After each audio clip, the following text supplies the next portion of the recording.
నమస్తే బీఆర్కే భక్తి ఛానల్ కి స్వాగతం. నేను మీ ఝాన్సీ రాణి. ఇవాళ మన స్టూడియోలో ప్రముఖ ఆధ్యాత్మికవేత్త ప్రొఫెసర్ డాక్టర్ ముల్లపూడి సత్యనారాయణమూర్తి గారు ఉన్నారు. ఆయనతో మాట్లాడదాం. నమస్కారం గురుగారు. నమస్కారం మా ఝాన్సీ రాణి. గురుగారు, ద్వాదశ రాశులలోని చివరి రాశి అయిన మీన రాశి వారికి జులై మాసంలో రాశి ఫలితాలు ఏ విధంగా ఉండబోతున్నాయి, అలాగే వారు పాటించాల్సిన నియమాలు, తీసుకోవాల్సిన పరిహారాల గురించి తెలియజేయండి గురుగారు. మీనరాశి వారికి ఏలినాటి శని దశ జరుగుతోంది. సెకండ్ స్టేజ్లో ఉన్నారు వీళ్ళు. కాబట్టి వృత్తి వ్యాపార ఉద్యోగ విషయాలలో వీళ్ళకి ఏమీ ఢోకా లేదు. మంచి బ్రహ్మాండంగా సంపాదించడము అనేటటువంటివి జరుగుతాయి. అయితే ఫారిన్ కంట్రీస్ నుంచి వీళ్ళకి పిలుపులు వస్తాయి. వీళ్ళు కూడా అప్లై చేసుకున్నటువంటి వాళ్ళు హెడ్ క్వార్టర్స్ వేరే రాష్ట్రాల్లో ఉన్నటువంటి వాళ్ళంతా కూడా ఈ యొక్క గురుడు అర్ధాష్టమంలో ఉండడం కారణంగా వర్క్ ఫ్రమ్ హోమ్ చేస్తూ ఇప్పుడు ఢిల్లీలోనో బాంబేలోనో ఉద్యోగాలు, ఎంఎన్సీ కంపెనీలు అవి. సో వాళ్ళ హెడ్ క్వార్టర్స్ ఢిల్లీ అనుకోండి, వీళ్ళు ఇక్కడ చేస్తూ ఉంటారు. వీళ్ళు ఈ యొక్క హెడ్ క్వార్టర్స్లకి షిఫ్ట్ అవ్వడం అనేటటువంటివి జరుగుతాయి. స్థానచలనం కనబడుతుంది. అయితే విదేశాలకు పోతారు, లేకపోతే ఈ యొక్క స్థానచలనం విదేశాలకు వెళ్ళాలి అనుకునే వాళ్ళు వెళ్తారు, ఎక్కడైనా షిఫ్ట్ అయితే బాగుండనే అనుకున్న వాళ్ళు వెళ్తారు. అండ్ జాయింట్ ఫ్యామిలీస్లో కాపురాలు ఉంటున్నటువంటి వాళ్ళు సపరేట్ దుకాణాలు పెడతారు, వీళ్ళు సపరేట్ కాపురాలు పెడతారు. సో మళ్ళీ విద్యార్థులు వచ్చేసరికి కొంచెం చదువులో డల్ అవుతారు. కొంచెం ఇంకా ఎక్కువ శ్రద్ధ పెట్టి వీళ్ళు చదువుకోవాల్సినటువంటి అవసరం ఉంది. అలాగే వ్యాపారాల దగ్గరికి వచ్చేసరికి వీళ్ళు కిరాణా, డిపార్ట్మెంటల్ స్టోర్సు, బట్టల వ్యాపారము, పబ్స్, రెస్టారెంట్స్, తర్వాత ఈ ఆటోమొబైల్ ఇండస్ట్రీస్, ఇలాంటివన్నీ కూడా బిజినెస్లు చాలా బాగుంటాయి. ఈ మీనరాశిలో శని జన్మస్థానంలో ఉండడం కారణంగా రోజుకి కనీసం ఎక్కువసేపు నిద్రపోవడం అనేటటువంటివి జరుగుతాయి. అయినా కూడా తృప్తి ఉండదన్నమాట, ఇంకా చాలాసేపు పడుకోవాలి అని.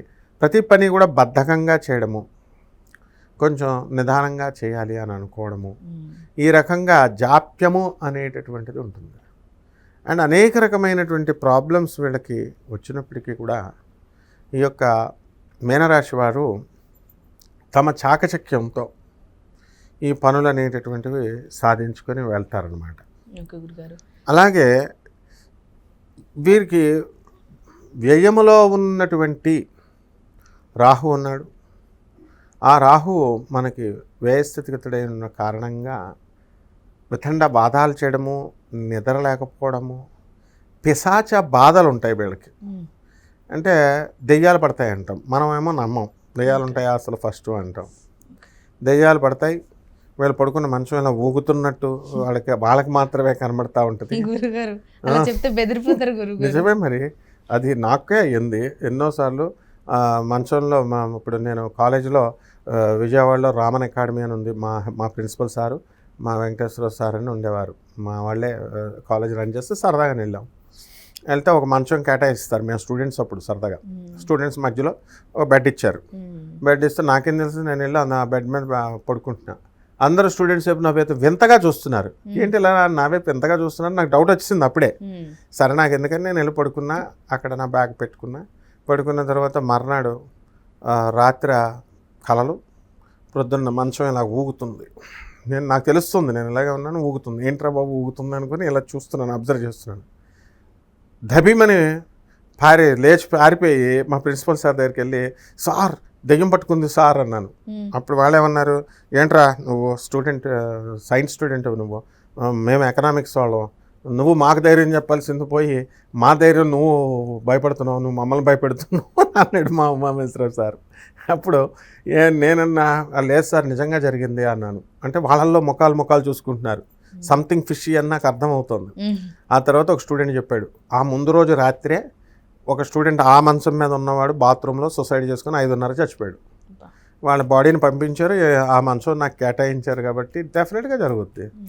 సో మీనరాశి వారికి మనకు ఒక రూల్ ప్రకారం చెప్తున్నాం, దెయ్యాలు ఉన్నాయా లేదా వాళ్ళ ఇష్టాన్ని బట్టి వాళ్ళు చేసుకోవచ్చు. 12 రాహు ఉన్నప్పుడు భూత ప్రేత పిశాచ బాధను సూచిస్తుంది. జ్యోతిష్ శాస్త్రం క్లియర్గా చెప్పుద్ది. ప్రతి ఒక్కళ్ళకి జరగాలని ఏం లేదు. అందులో ఇప్పుడు 1,00,000 మంది జనాభాలు ఉన్నారనుకో, ఒక ఇద్దరికో ముగ్గురికో జరగదా చెప్పు? జరుగుతుంది. మరి అలాంటి వాళ్ళు పూజలు అవి ఫాలో అవుతే ఏమన్నా అంటే రిలాక్సేషన్ అట్లా దొరుకుతుందంటారా? డబ్బులు దొలదీరుతాయి అంతే. ఎందుకంటే కనీసం అంటే వాళ్ళ ఉపశమనం కలగాలి కదా గురుగారు, గుడికి అదే వెళ్తున్నా చెప్తున్నా, ఎందుకు ఈ భాష లాంగ్వేజ్ వాడుతున్నానంటే I can speak more polished. కానీ ఇలాంటి గలేజీ గురువులు ఉన్నారు, వాళ్ళ దగ్గరికి వెళ్ళకండ్రా అంటే చేతబళ్ళు చేస్తారండి. నాలో 2 దెయ్యాలు ఉన్నాయండి, ఒక మగ దెయ్యము ఒక ఆడ దెయ్యము ఉందండి. నా రమాదేవి అని ఒక అమ్మాయి ఉంది, గానగాపురం అస్తమానం వెళ్తూ ఉంటుంది. డబ్బులు ఇవ్వమ్మ అన్నదానం పెడతా, డబ్బులు ఇవ్వమ్మ అన్నదానం పెడతా అని అందరిని అడుగుద్ది. తగులుతుంది నీకు కూడా, గానగాపురం వెళ్తే మా శిష్యురాలే. నువ్వు ఎంత చెప్పినా, ఎంత అడుక్కొని వచ్చి ఎవరికి ఇచ్చేది? ఈ కపట మంత్రగాళ్ళకి ఇచ్చేది. 30,000 వాడికి, 50,000 వీడికి. లోపల దెయ్యాలు ఉన్నాయి, ఒక మగ దెయ్యం ఒక ఆడదెయ్యం అంటే నేను అన్నా మరి పిల్లల్ని పెట్టవా అది అన్నాను. 3వ వాళ్ళే ఒక పిల్లని పెట్టాలి కదా అన్న. ఆ పిల్లే అనుకుంటే మొన్న నాకు ఒక ఫోన్ వచ్చింది, గురుగారు నాలో ఒక దెయ్యం ఉందండి, నాకు ఆత్మ నాతో మాట్లాడుతుందండి, నాకు కనబడుతుందని. ఎవరి బాధలు వాళ్ళవి. ఇప్పుడు రామ్ గోపాల్ వర్మ వచ్చి దెయ్యాలు లేవంటే సరిపోద్దా? గోగినేని బాబు వచ్చి దెయ్యాలు లేవంటే సరిపోద్దా? వాళ్ళు చెప్పేసుకుంటే సరిపోద్దా? ఇప్పుడు నేను వచ్చి దెయ్యాలు ఉన్నాయంటే సరిపోద్దా? నమ్మాలని ప్రజల ఇష్టం అది. వాళ్ళకి జరిగిన నొప్పి వాళ్ళు ఏమంటారు? చేతబళ్ళు బ్యాచ్ వాళ్ళు, ఆ అమ్మాయిలు, లేవమ్మా నేను సైన్స్ స్టూడెంట్ని, ఒక అధర్వణ మీద పండితుడిని, శక్తిపీఠాలకు వెళ్తాను on official duty. Bezawada Kanakadurgamma వేద పండితులు మేమంతా కలిసి వెళ్తాం, మా గురువుగారులంతా కూడా బెజవాడ దేవస్థానం మాది. సో దుర్గమ్మను మించి ఎవరున్నారు, ఆదిశక్తికి మించి ఎవరున్నారు అని మొగుడా అని నేను చెప్తున్నా సరే వాళ్ళు ఏమంటారు? వాళ్ళు నొప్పి ఎవరికి ఉందో వాళ్ళకి తెలుస్తుందండి, చేతబళ్ళు మాకు ఉన్నాయి, మేము అనుభవించాం కాబట్టి మాకు తెలుస్తుందండి, మీకేముందో లెక్చర్స్ ఇస్తారని అంటారు. సో ఎవరిని మనం ఏమనకూడదు అనమాట. సో ఇటువంటి బాధలు ఈ యొక్క రాశి వాళ్ళు ఇప్పుడు పడడానికి అవకాశాలు ఉన్నాయి. ఓకే గురుగారు, మరి భూ లావాదేవీలు చేసుకోవాలి అనుకునే వారికి, కొనుగోలు చేయాలనుకునే వారికి ఏ విధంగా ఉంటుందంటారు? బ్రహ్మాండం. స్థలాలు కొంటారు, ఇల్లు కొంటారు, లాటరీలు ఆడతారు, షేర్స్, స్టాక్స్, మార్కెట్ అలా అన్నీ వేసేస్తారు. విదేశాలకు వెళ్తారు, గోవా వెళ్తారు, క్యాసినోలు ఆడతారు. అండ్ లాటరీల్లో కూడా విజయం అసలు అమెరికాలో తక్కువ లాటరీలు ఉంటాయి. ఒక అమ్మాయి, నా స్టూడెంట్ ఒక అమ్మాయి, లాటరీగా నేను కొంటాను సార్ అంది. కొన అన్నాను, 3.5 కోట్లు తగిలింది. Come on in the history of India. ఒకసారి విజయవాడ అమ్మాయి కొనుక్కుంది, ఇంకోసారి 1.5 కోట్లు కొట్టింది. అందరికీ తగలలేదుగా మరి, ఇప్పుడు మిగతా వాళ్ళందరికీ తగలలేదు. 5 కోట్లు పెట్టి కొంది చక్కగా. అప్పుడు ఆ మధ్య అమెరికాలో ఒక యాక్సిడెంట్ జరిగింది, టోటల్ ఫ్యామిలీ చచ్చిపోయింది, ఒకడు మిగిలాడు, ఎముకలు ఇరిగిపోయి ఉన్నాయి. ఆ ఎముకలు ఇరిగిపోయిన అబ్బాయిని పెళ్లి చేసుకుంటాను సార్ అంది. వాళ్ళ ఇంట్లో వాళ్ళు, ఏంటమ్మా ఎముకలు ఇరిగిపోయిన ఎందుకు అంటే, పర్వాలేదు నేను అతన్నే చేసుకుంటాను. ఇక్కడ దేవుడు డబ్బులు ఇప్పించాడు, కానీ ఒక మైనస్ పాయింట్ ఏంటంటే వాళ్ళకి రాసి పెట్టుంది. సో నేచర్లో జరిగేటటువంటి ఈ అందాలని మనం చూస్తూ అబ్జర్వ్ చేస్తూ ఉండాలి. సో భూములు బ్రహ్మాండంగా కొంటారు వీళ్ళు, మంచి రేట్లు వస్తాయి. వీళ్ళు అమ్ముకునేటటువంటి రేట్లు కూడా మంచి రేట్లతో వీళ్ళకి స్థలాలు అనేటటువంటివి వస్తాయమ్మ. ఓకే గురుగారు, మరి మీనరాశిలో ఉన్నటువంటి పెళ్లి కాని యువకులకు ఏ విధంగా ఉంటుందంటారు? వివాహాలు కావు, సంబంధాలు వెళ్ళి కూర్చుంటారు, చూసుకుంటారు, ఖాయం చేసుకుంటారు. ఇప్పుడు ఆషాఢ మాసం కాబట్టి ఆ గురుడు ఇంకా మంచి బలం పొందాలి. సో వీళ్ళకి పెళ్ళిళ్ళు ఈ మధ్యకాలంలో ఈ గ్యాప్ ఉంది కాబట్టి ఆల్రెడీ లివింగ్ ఇన్ రిలేషన్స్లో వీళ్ళు ఫాస్ట్గా ఉన్నారు అందరూ కూడా. అండ్ లవ్ల్లో ఉన్నారు కాబట్టి లవ్లతో కాలక్షేపం చేసుకుంటారు.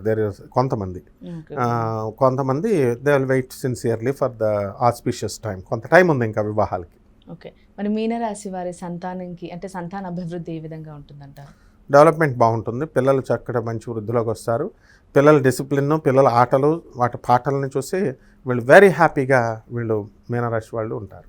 మరి మీనరాశి వారు కోర్టు సంబంధిత వ్యవహారాలు ఉంటే వాటిలో ఏ విధంగా ఉంటుందంటారు గురుగారు? కోర్టులో వీళ్ళు గెలుస్తారు.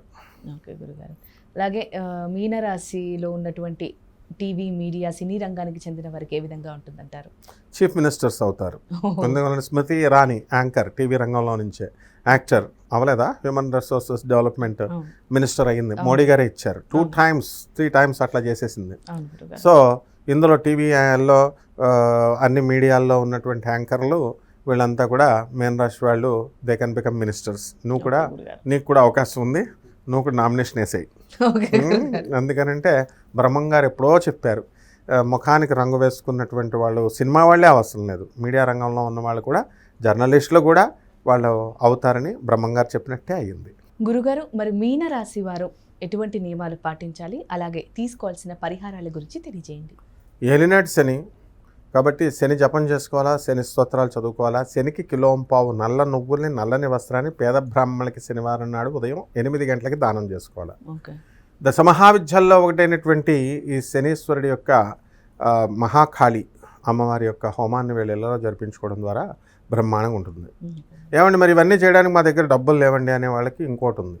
రావి చెట్టు నీళ్లు పోసి రావి చెట్టు చుట్టూ ప్రదక్షిణాలు చేసుకుంటూ ఓం శనేశ్వరాయ నమః అంటూ తిరగాలి. ఏమండి మేము రోజు 108 సార్లు మేము తిరగలేమండి అనే బ్యాచ్ కూడా ఉంటారు. తంత్రశాస్త్రంలో ఒక పరిష్కారం ఉంది. అదేమిటంటే ₹1 కూడా ఖర్చు కాదు. ఇప్పుడు అయ్యప్ప స్వామి దీక్షకు నల్లని వస్త్రాలు ఎలా వేసుకోవాలో అలా వీళ్ళు మాసిపోయిన వస్త్రాలు వేసుకోవాలి. దీక్ష ప్రారంభం శనీశ్వరుడి యొక్క భార్య అయినటువంటి జ్యేష్ఠాదేవి వ్రతం అంటారు దీన్ని. వాళ్ళు మొహం కడగకూడదు. ఆ మర్చిపోయిన బట్టలు దీక్షా వస్త్రాలు వేసిన తర్వాత మొహం కడగకూడదు, స్నానం చేయకూడదు. ఒక 3 రోజులు పెట్టుకోండి నియమాలు, 5 రోజులు, 11 రోజులు, 9 రోజులు మన ఇష్టం అనమాట. తర్వాత స్నానం చేయకూడదు, ఇది చేయకూడదు. నెక్స్ట్ రెండవది ఏంటంటే భోజనము రోజు 3 సార్లు చేస్తున్నారు అనుకోండి, దరిద్రుడికి ఆకలి ఎక్కువ అని ఎక్కువ తినాలి.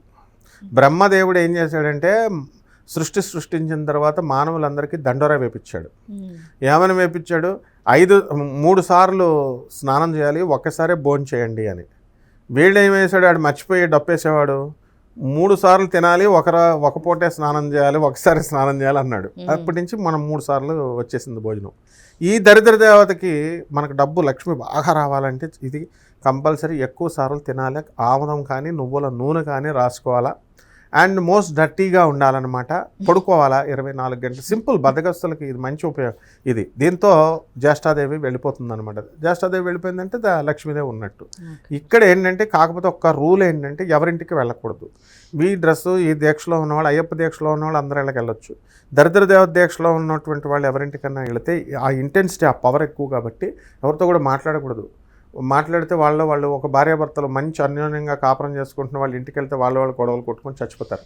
సో జ్యేష్ఠాదేవి చాలా పవర్ఫుల్ దేవత. ఆమెనే ధూమావతి అంటాము, ఆమెనే జ్యేష్ఠాదేవి అంటాము, ఆమెనే మందాదేవి అంటాము. అసలు నామస్మరణ మాత్రం చేత మన రోగాలన్నీ కూడా తగ్గిపోతాయి. సకల రోగాలు ఉన్నటువంటి వాళ్ళు కూడా ఈ రావి చెట్టు, ఇది 2 పాత్రలు అనమాట.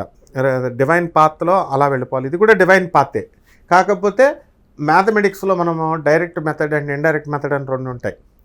ఆన్సర్ రప్పించడానికి ఫ్రమ్ ద ఆన్సర్స్ నుంచి క్వశ్చన్ రప్పిస్తాం, ఫ్రమ్ ద క్వశ్చన్ నుంచి ఆన్సర్ రప్పిస్తాం ఆబ్జెక్టివ్ సొల్యూషన్స్లో. So this is the short cut method. ఎవరికైతే లక్షలాది రూపాయలు ఉద్యోగం వస్తున్నా సరే జాబ్ లేదండి, అప్పులు ఉన్నాయండి, చాలా ఎక్కువగా ఉన్నాయండి, ఉద్యోగం అసలు రావట్లేదండి అని తీవ్ర కష్టాలలో ఇది చేసుకోమని చెప్పారు. ₹1 కూడా అవసరం లేకుండా దరిద్ర దేవతను ఆవాహనం చేసుకుంటే రోగాలు పోతాయి, మొండి వ్యాధులు పోతాయి, దరిద్రం పోతుంది, అన్నీ పోతాయి అమ్మ. ఓకే గురుగారు, మీనరాశికి సంబంధించి రాశి ఫలాలు, వాళ్ళు తీసుకోవాల్సిన నియమాలు, పాటించాల్సిన పరిహారాల గురించి చాలా చక్కగా వివరించారు గురుగారు. ధన్యవాదాలు.